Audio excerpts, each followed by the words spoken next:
Hello everyone, this is me Arpan and welcome to my new blog. So অনেকদিন ধরে ইচ্ছে ছিল অষ্টগ্রাম যাওয়ার। সো ফাইনালি আজকে রওনা দিয়ে দিলাম অষ্টগ্রামের উদ্দেশ্যে। সো ফার্স্টে একটা অটোতে উঠে রওনা দিয়ে দিলাম বলাকুটের উদ্দেশ্যে, কারণ ওখান থেকে আমাদের আবার নৌকা করে যেতে হবে বাঙ্গালপাড়া। অটো যত সামনে এগোচ্ছিল চারপাশের দৃশ্যগুলো ঠিক ততই সুন্দর হতে শুরু করলো। রাস্তার দুই পাশে সবুজ মাঠ, গাছপালার গ্রামের মনোরম পরিবেশ, পুরো রাস্তা জুড়ে শুধু প্রকৃতিকে উপভোগ করলাম। বাই দ্য ওয়ে গাইস, হুট করে চোখে পড়লো রাস্তার পাশে এই সুন্দর বিল্ডিংটি। জানি না এই বিল্ডিংটি কার, বাট এই বিল্ডিংটি অনেক সুন্দর। জানি না ভিতর থেকে কেমন হবে, বাইরের থেকে অনেক সুন্দর। প্রাকৃতিক দৃশ্য উপভোগ করতে করতে কখন যে বলাকুট চলে আসলাম বলতে পারি না। আর এটা হচ্ছে বলাকুট বাজার। এদিকে আমি হাঁটতেছি, চারপাশ ঘুরে ঘুরে দেখতেছি আর আমার ভাইয়ের জন্য ওয়েট করতেছি। এন্ড অবশেষে দেখা হয়ে গেল আমার ভাইয়ের সাথে। ও আমাকে অনেকক্ষণ ধরে খুঁজতেছিল, বাট আমি আনফর্চুনেটলি আগে থেকে নৌকা কাটে চলে এসেছি। ও আমাকে বলতেছে চল কিছু ফল টল কেনা যায়। যদিও আমি প্রথমে নৌকা কাটে চলে এসেছিলাম, তারপর দুই ভাই মিলে আবার চলে গেলাম ফল কেনার উদ্দেশ্যে। এদিকে বাজারে এসে দেখি বলাকুট মাছ। তারপর চলে আসলাম একটা ফলের দোকানে। এদিকে আমার ভাই একটা একটা করে ফল চেক করতেছে কোন ফলটা নেওয়া যায় আমাকে বলতেছে। সো আমি ডিসাইড করলাম যেহেতু এখন আম সিজন এবং লেচুর সিজন, সো আমরা আম এবং লিচু নিই।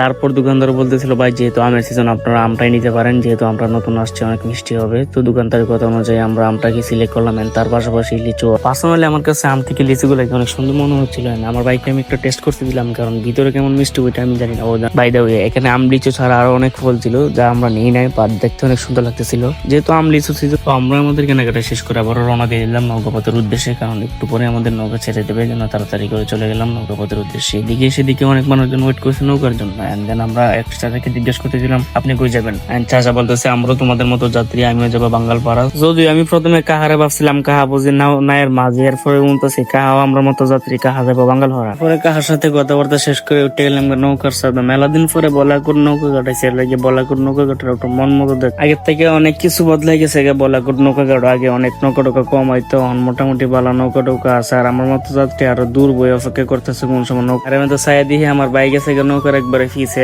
কইতেছে ফিসে বলে বিলে, এরপরে ডাক দিয়ে আমার কইতেছে ফিসে এলে ভালো লাগবে, তো গেলাম গা ফিসে। আমি তো অপেক্ষা করতে করতে ভালো লাগতেছে না, ভাবতেছি কোন সময় নৌকাটা ছাড়বো। দেখি মানুষ কারি আইতেছে হইতেছে, কোন সময় নৌকা ছাড়বো এটা কোনো গ্যারান্টি নাই। তো আমি তো ছায়া দিয়ে আমার বাই জামাইয়ের মতো বাবলু বই রয়েছে নৌকা কোন সময় ছাড়বো ওই অপেক্ষা করতেছে। আর আমিও একটু এর সাথে ভিডিও টিডিও করলাম, কথাবার্তা কইলাম, ভালো লাগতেছে দুই ভাই একসাথে অনেকদিন পরে। আমার আবার কোন জায়গা গেলে অপেক্ষা করতে একদম বিরক্ত বোধ লাগে। আমার কত লেগে কোন সময় নৌকাটা ছাড়বো আর কোন সময় আমি বাঙ্গালপাড়া যাবো। আমি তো ছায়া দিয়ে আমার ভাই ফোনে কথা কইতেছে, বুঝলাম না ফেম করতেছে না কিতা। যাই হোক কিতা করুম, নৌকার টাইম মিলে নৌকা তো ছাড়বো। এর ফায়াদে আমরা দুই ভাই মিলে একটু গল্প সফল করলাম, এর ব্যবসা বাণিজ্যের কথা হ্যান তেন আরো অনেক কিছু। হঠাৎ ছায়া দিয়ে দূর থেকে আমার একটা বাতি যাইতেছে আমরা এলাকাতে। আমার খেয়াল করছেন আমি একটু হের দিকে সিগনাল পরে বাতি যা কইতেছে হ্যাঁ নাকি অষ্টগ্রাম যাবো। তো ক্যামেরা দিকে একটু বাপসাপ লইলো আর কিছু তুলবার লাগে। আরে বাপরে শ্রীনগর গাঙ্কুল ফারার এক নম্বরের ভদ্র ছেলে, সবাই আরে চিনে। এর সাথে কথা কইতে কইতে আমি তো দেখি নৌকার মাঝে ইঞ্জিন স্টার্ট দিতেছে, মনের মধ্যে একটু খুশি লাগতেছে। তাহলে নৌকাটা বুঝে অন চলবো। অবশেষে আমরা নৌকা স্টার্ট হয়েছে, অন গন্তব্য লেগে বাঙ্গালপাড়া বাজার। দুই ভাই মিলে অনেক খুশি। নৌকাটা স্টার্ট হনে মনটা মধ্যে একটা আলাদা খুশি কাজ।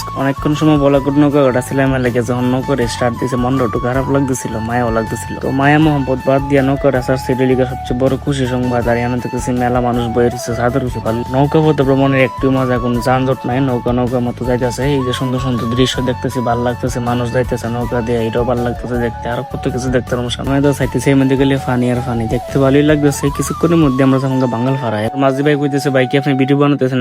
ভাই এর লাগে বাইরে উঠে নিলাম। এই দেখেন কত বড় নৌকা, একবার ইট বোঝাই করে নৌকার ডুবু ফানি করে যাইতেছে, এইগুলো দেখতে ভালোই লাগে। নৌকার মাঝি ভাই আমার ভিডিও দেখে আমার ক্যামেরার মধ্যে একটা হাই দিলাম, আমার ভাইও একটা হাই দিল। তো মোটামুটি ভালোই লাগতেছে নৌকা যাইতেছে। আচ্ছা এদিকে কি একটা নৌকা দিয়ে কিছু মহিষ নিতেছে মনে হয়, বলাকুট বাজারে বেশ। দেখতে দেখতে আমরা এলাম কান্দিপাড়া স্কুল ওই লেগে একটু সামনে। এই যে কান্দিপাড়া স্কুলটা দেখতেছি অনেকদিন পরে, আগে দেখতাম মেলা। একটা স্টিল নৌকা মনে হয় এটা কাজ করাইতেছে, কিছুদিনের মধ্যে চালু হইব। হঠাৎ আমাদের সাইড দিয়ে একবার নাও দিয়ে গ্যাসের বোতল নিতেছে অনেকগুলা। ওই অনেক দূর দেখা যায় একটা জাগ ভাঙতেছে, মোটামুটি মাছ ভালোই হয়। নৌকাটা যত যাইতেছে খালি ফানি আর ফানি দেখতেছে, নীল আকাশ সাদা ফানি দেখতে ভালোই লাগতেছে। তবে মনটা একটু খারাপ, কারণ বাঙ্গালপাড়া কোন সময় গিয়ে ফসম এটা ভাবতে আমার খুব কষ্ট লাগতেছে।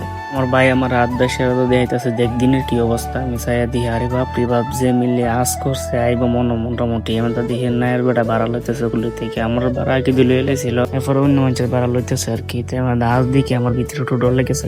যদিও প্রথম বোঝা গেছে না, পরে চাইয়া দেখি যে মিলে আজ করছে বাবারি বাপ, না জানি কি জ্বর হয়। আমি তো টেনশন করতেছি আর মনে মনে একটু ডর লাগতেছে, কারণ এরকম কইতে না কইতে তুফান শুরু হয়েছে। আমি আর আমার ভাই মিলে পড়ছে নৌকার ভিতরে। বৃষ্টির স্পিড দিকে বোঝা গেছে তুফান কি মিলে আইছে। এটা পরে কোন রকম ভাবে নৌকার দুই মাঝি ভিতরে আইসে, নৌকাটা এক জায়গায় থামাইছে। এরপরে দেখি দুই বেড়া খারাপ হয়েছে, কিছু করার নাই। তুফান চাললে নৌকা হয়ে গেছে দেরি, তার উপরে আবার তুফান। আজকে কোন সময় গিয়ে ফসম আমি নিজে যাই। দেখুন কত বড় বড় রোডও। যাই হোক, এর পরবর্তীতে আমার সাথে কিতে হয়েছে এটা জানতে হইলে ব্লগের নিচে কমেন্ট করুন পার্ট 2।